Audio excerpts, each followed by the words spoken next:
दुनिया भर के माहिरीन की सभी खोजें और थ्योरीज उस वक्त खाक में मिल जाती हैं जब कुदरत अपने करिश्मे दिखाने के लिए मैदान में उतर आती है। इंसान चाहे जितनी मर्जी तरक्की कर ले, लेकिन अभी भी कुदरत के कई राज ऐसे हैं जो उसे हैरत में डाल देते हैं। ये वाकयात और मनाजर अकल से इस कदर मावरा होते हैं कि अक्सर इन्हें मौजज़ा करार दे दिया जाता है। आज की वीडियो में आप ऐसे ही कुछ नेचुरल फिनोमिनन्स देखेंगे जिन्हें देखकर आपके रोंगटे खड़े हो जाएंगे। तो बिना टाइम वेस्ट किए चलते हैं हमारी लिस्ट की तरफ। Number 1, Norwegian dead Hering's. 2012 में 20 टन से भी ज्यादा हेरिंग्स मछलियां नॉर्थ नॉर्वे के साहिल पर मरी हुई मिली और रातों रात ही फुटसाट तरीके से गायब भी हो गई थी। ये हादसा क्यों और कैसे हुआ, इसका खुलासा आज तक नहीं हुआ। साइंटिस्ट ने कई पॉइंट इस हादसे की वजह के बताए, मगर किसी भी पॉइंट को दावे के साथ एक्सेप्ट नहीं किया गया। 2009 में रिलीज होने वाली मूवी 2012 में यही बताया गया था कि 2012 में ये दुनिया तबाह हो जाएगी, जबकि ये वाकया भी जनवरी 2012 में ही हुआ था। इस वाकये के बाद लोग यही समझने लगे थे कि सच में 2012 में ये दुनिया खत्म हो जाएगी। कुछ एक्सपर्ट के मुताबिक मछलियां तूफान की वजह से साहिल पर आ गई होंगी, तो कुछ का मानना है कि किसी शिकारी मछली ने इनका पीछा किया होगा जिसकी वजह से ये साहिल पर आकर मर गई होंगी, तो कुछ का कहना है ऐसा किसी बीमारी की वजह से हुआ होगा, मगर आज तक इस पुरस्कार वाकये पर कोई ठोस जवाब नहीं दिया गया। Number 2, block jelly rain. 7 अगस्त 1994 में वाशिंगटन के ओकविले नामी शहर में सुबह 3 बजे अनोखी बारिश देखने को मिली। इस बारिश में जेली या जेलेटिन जैसी गाढ़ी चीज आसमान से जमीन पर गिरी। ये ट्रांसपेरेंट जेली जैसा मादा बारिश के साथ जमीन पर गिरा। इसे ब्लॉक जेली रेन का नाम दिया गया। ओकविले के 20 स्क्वायर माइल के एरिया में सिर्फ 3 हफ्तों के दौरान 7 बार ये बारिश देखने को मिली, जो बाद में जमीन में डिसॉल्व हो गई। इस जेली जैसे मादे को जिसने भी छुआ वो बुखार, सांस लेने में तकलीफ और सर्दी जुकाम जैसी बीमारी का शिकार हो गया और इन मरीजों को ठीक होने में कई महीने लगे। वहीं कई कुत्ते और बिल्ली जैसे जानवर इस बारिश की वजह से मौत के मुंह में चले गए थे। तहकीकात करने पर पता चला कि इस जेलीनुमा मादे में भी इंसानों के जिस्म में मौजूद व्हाइट ब्लड सेल्स जैसे सेल्स मौजूद थे और 2 ऐसे बैक्टीरिया थे जो इंसानों को बीमार करते हैं। कुछ ही दिनों में इनके सैंपल्स भी लॉकर्स रूम में से गायब हो गए। फेडरल एविएशन एडमिनिस्ट्रेशन ने किसी भी प्लेन से इसे गिराने की बात को भी झूठा करार दे दिया। आज तक ये बारिश एक अनसुलझी पहेली बनी हुई है। Number 3, lake Natron. तंजानिया में एक झील मौजूद है जहां मशहूर है कि ये झील अपने ऊपर से गुजरने वाले परिंदों को पत्थर बना देती है। इस झील का नाम नेट्रॉन झील है। इस झील में आप आसानी से परिंदों के स्टैचूज देख सकते हैं जो मरने के बाद स्टैचूज में तब्दील हो गए थे। कोई भी आज तक ये बात ठीक से नहीं जान पाया कि इस झील के ऊपर से गुजरने वाले बर्ड्स इस झील में क्यों गिरते हैं, लेकिन लगता है कि लेक के रिफ्लेक्टिव नेचर ने उन्हें अपनी तरफ खींचा होगा और इन बर्ड्स के पानी में गिरने के बाद पानी में सोडा और नमक की मिकदार ज्यादा होने की वजह से इन परिंदों की डेड बॉडीज स्टैचूज में तब्दील हो गई होंगी। Number 4, fish rain.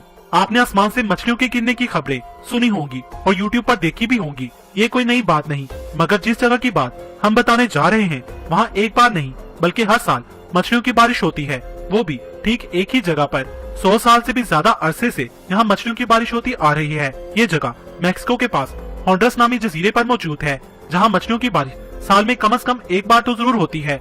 यहाँ के लोगों के मुताबिक 18वीं सदी में यहाँ लोग भूख से मर रहे थे। फिर एक पादरी ने यहाँ 3 दिन तक इबादत की और उन्हीं की इबादत और दुआ की वजह से यहाँ मछलियों की बारिश हुई। तब से अब तक यहाँ मछलियों की बारिश होती आ रही है।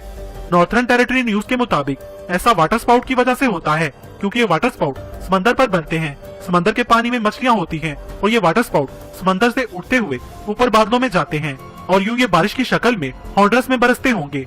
मगर यहाँ सवाल ये पैदा होता है कि समंदर से 200 किलोमीटर की दूरी पर मौजूद होंडरस में एक ही शहर में ये मछलियों की बारिश कैसे होती है, और अगर ऐसा होता भी है तो मछलियों के साथ दूसरे समुद्री जानवर क्यों नहीं गिरते, जैसे कि मेंढक और केकड़े वगैरह। नंबर 5, 2 समंदरों का आपस में ना मिलना। गल्फ ऑफ अलास्का में एक ऐसी जगह मौजूद है जहाँ पर 2 समंदर मिलते हुए दिखाई देते हैं। एक पानी जो ग्लेशियर से निकलता है उसका रंग हल्का नीला होता है, जबकि नदियों से आने वाले पानी का रंग गहरा नीला होता है। माहिरीन का मानना है कि इस जगह पर खारे और मीठे पानी का होना और टेम्परेचर का अलग होना इसकी खास वजह है जो इन दोनों पानियों को आपस में मिलने नहीं देता। 800 किलोमीटर का लंबा बॉर्डर होने के बावजूद भी इस पूरे बॉर्डर पर एक भी मुकाम ऐसा मौजूद नहीं जहाँ पर इन दोनों समुद्रों का पानी जरा सा भी आपस में मिक्स होता हो। सूरह रहमान में इसका जिक्र कुछ यूँ है कि 2 समंदर जो साथ साथ चलते हैं मगर आपस में नहीं मिलते। नंबर 6, मोविले केव। साल 1986 में एक कंस्ट्रक्शन के दौरान खुदाई में कुछ वर्कर्स को दुनिया की सबसे अजीबोगरीब और पुरस्कार चीजों में से एक ये केव मिली जो पूरी तरह से बंद थी। ये केव रोमानिया में मौजूद है। माहिरीन के मुताबिक ये केव लगभग 55 लाख सालों से बंद थी। सदियों से इस केव में हवा और सनलाइट नहीं पहुंची थी। वर्कर्स को खुदाई के दौरान जब ये केव मिली तो उन्होंने पाया कि केव के अंदर एक लेक भी मौजूद है जो कि पानी की बजाय सल्फ्यूरिक एसिड से भरी हुई थी और इस केव में कई किस्म की जहरीली गैसेस भी मौजूद थी। मगर इस केव की पुरस्कार बात ये थी कि इस जहरीली केव में 33 इकसाम के मुख्तलिफ जानदार भी मौजूद थे जो जहरीली गैसेस के साथ 55 लाख सालों से यहाँ जी रहे थे। ये जानदार इस गार के अलावा पहले किसी भी इंसान ने जमीन पर कहीं भी नहीं देखे थे। इन पुरस्कारों और अजीबोगरीब जानवरों ने दुनिया भर के लोगों को हैरान कर दिया था कि इन जानवरों ने इतनी जहरीली जगह पर इतने लाखों साल से सरवाइव कैसे किया होगा। नंबर 7, अर्थ पिरामिड्स। हमारी जमीन बेशुमार अजूबों से भरी पड़ी है। उन अजूबों में कुछ इतने नायाब और अनोखे होते हैं कि उन्हें देखकर लगता है कि हम किसी दूसरी दुनिया में ही आ गए हैं। अभी जो वीडियो आप स्क्रीन पर देख रहे हैं, आप मानो या ना मानो, ये वीडियो हमारी जमीन ही की है।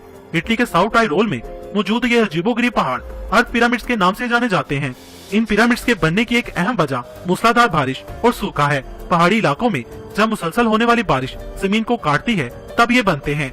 ये ऐसी जगह पर होते हैं जहां हवा भी इन्हें नुकसान नहीं पहुंचा सकती। इन पिरामिड्स के ऊपर चट्टानों का इन पहाड़ों को पिरामिड जैसी शेप देने में खास रोल होता है।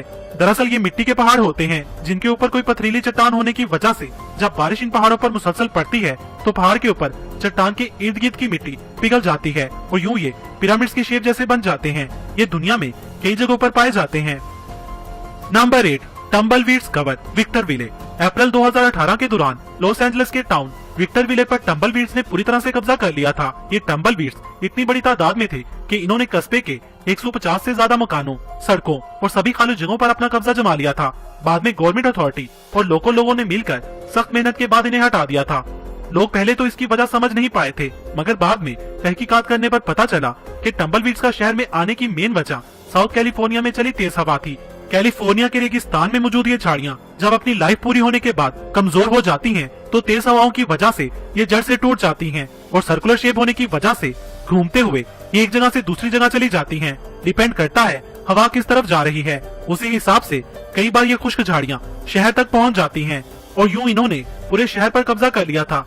कई बार तो ये इतनी तेज उड़ती हैं कि ऐसे लगता है जैसे झाड़ियों का तूफान आ गया हो। नंबर 9, सी फॉर्म। सी फॉर्म या समुद्री झाग बनना एक नेचुरल फिनोमिनन है जो पानी में मौजूद मरे जानवरों की प्रोटीन, पानी में केमिकल का होना या फिर नमकीन पानी की हलचल की वजह से पानी पर झाग बन जाती है और लहरों और हवा के साथ साहिल पर जमा हो जाती है। लेकिन तूफान और ऊंची लहरों की वजह से ये साहिल और पास में मौजूद इलाके में भी फैल जाती है और पूरा इलाका इस झाग में डूब जाता है। ऐसा ऑस्ट्रेलिया और स्पेन में तूफान के बाद हो चुका है। इस वीडियो में आप साफ साफ देख सकते हैं कि कैसे इस झाग ने पूरे इलाके को अपनी लपेट में ले लिया है। ये फॉर्म बहुत ही खतरनाक होती है क्योंकि इस फॉर्म में जहरीले केमिकल मौजूद होते हैं जो न सिर्फ वहाँ मौजूद लोगों को बल्कि परिंदों और जानवरों को भी नुकसान पहुंचा सकते हैं। Number 10, circles on the ocean bed.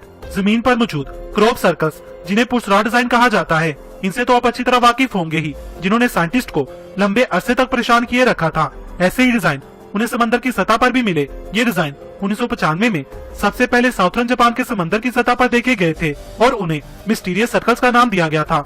ये भी साइंटिस्ट के लिए एक अनसुलझी पहेली थी। इन मिस्टीरियस सर्कल्स के राज को सुलझाने में साइंटिस्ट को 16 साल का वक्त लगा था। ये राज 2011 में लोगों के सामने तब खुला जब गोताखोरों को 5 इंच लंबा मेल पफर फिश अचानक ये सर्कल्स बनाते कैमरे में कैद हो गया था।